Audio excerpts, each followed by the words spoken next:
wala akong agenda. Wala akong dinagdag na baski isang poste sa bahay ko.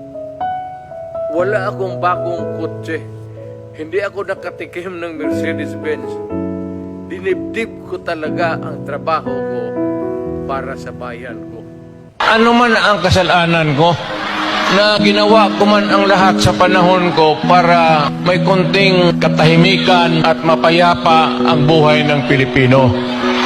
Assuming na totoo talaga yung naririnig ninyo. Bakit ko ginawa yan? Para sa sarili ko? Para sa pamilya ko? Para sa inyo at ang inyong mga anak?